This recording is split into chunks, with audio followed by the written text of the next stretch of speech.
The Hawke's Bay Regional Council, you didn't know anything about them, really, did you? No, of course you didn't. Until Cyclone Gabrielle struck the Hawke's Bay and Tairāwhiti regions last year in February, and the result of that weather event was catastrophic, particularly for a number of families who lost family members in that particular disaster, natural disaster, but also obviously catastrophic in terms of the Hawke's Bay economy and the Gisborne economy, and the ramifications are being felt to this day. The Hawke's Bay Regional Council then assumed some sort of prominence, because at that time, and we were reporting on it live, we had Ashley Church on the show, who lived in the Esk Valley. We had former Hastings MP Jeff Whitaker, who was also living in that valley at the time. And we had our next guest, Hawke's Bay Regional Councillor Neil Kirton. Now, Neil will actually have some appreciation potentially for what Karen Shaw, because Neil actually ended up in a ministerial slot straight away, first MMP election, and so knows what it's like to undergo that pressure on a daily basis particularly, and to have to cope with it. And he joins us now to talk about actually Hawke's Bay, but he will be also having some sympathy, I would imagine, for Karen Shaw. G'day, mate. How are you? Nice to talk to you again, Neil. Hello, Michael. Greetings. Yeah, good to talk to you. Yeah, would you be having some sympathy for Karen Shaw's position at the moment, being under that sort of stress on a daily basis, and this is your first time in Parliament as well? It's not easy, is it? No, it's not an easy gig at all, Michael, and just reflecting on that with her troubles and the pressure she's under, I certainly can empathise with it. I think the lesson is that you've really got to get some miles under the belt before taking on that responsibility, and that would be my reflection on my previous role. I could have really done with some experience, and I think that shows in this situation, being able to cope with that sort of intense pressure, scrutiny that you come under at that time. Yeah, no, fair enough too, mate. Listen, talking about intense pressure and scrutiny, though, sort of, well, in a funny sort of way, Neil, from the fire into the fry pan, etc. The Hawke's Bay Regional Council, no, I mean, you're just another regional council, just like ours. I mean, there's a whole lot of them around. They weren't very important once, and now suddenly they're up front and centre.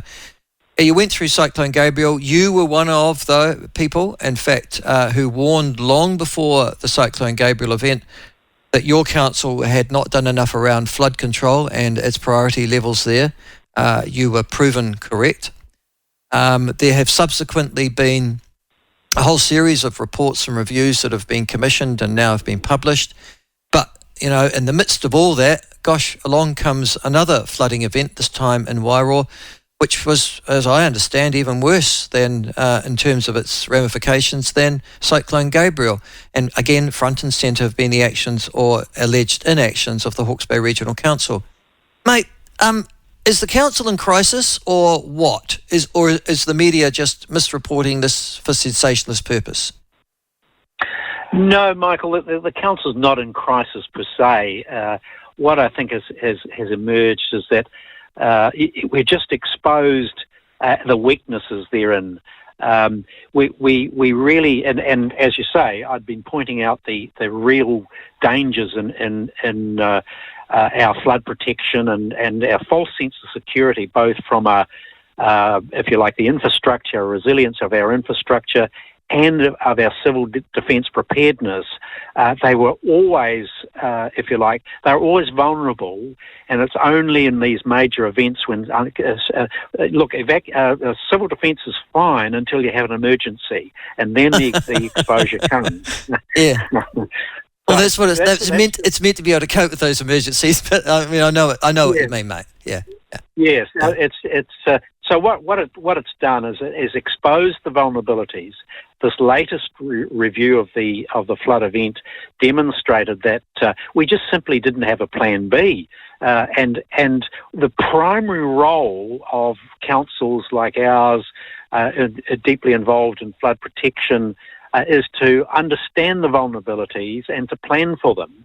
And what the review did, a very, very comprehensive and a good review, is demonstrated that we didn't have that. We didn't have a plan B. We didn't do our job, really. We didn't anticipate an over-design event, and plan for it. And the whole region is paying a huge price for that particular, if you like, failing in both governance and operational performance.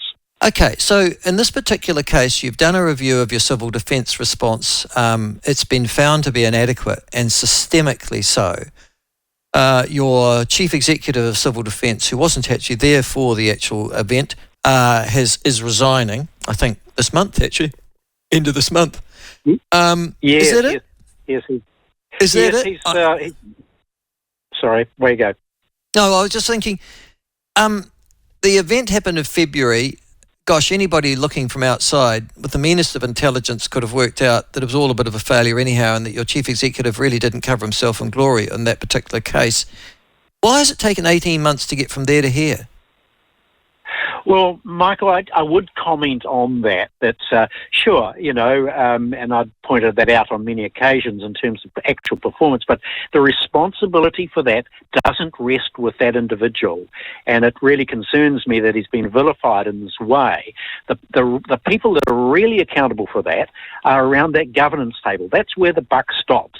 And what concerns me is that everyone ducked and dived for cover when really a lot of our leaders tipping up to the civil defence meetings didn't read their papers. They arrived late, left early, had lunch and left. And the reality of that is that they didn't do their job. That's where responsibility should fall. You could call out the chief executive. He had a big role to play.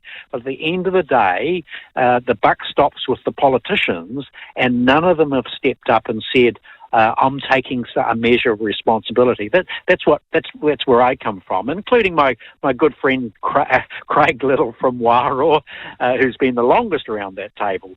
So that's where I think some scrutiny needs to go, and to some extent, it's not entirely their fault. I was one voice alone back in 2013 when the whole thing was set up. I said, this is not going to work because no one's accountable. And here we are today with a systemic failure, as you've said, as a result of very poorly constructed governance oversight of a vital community function.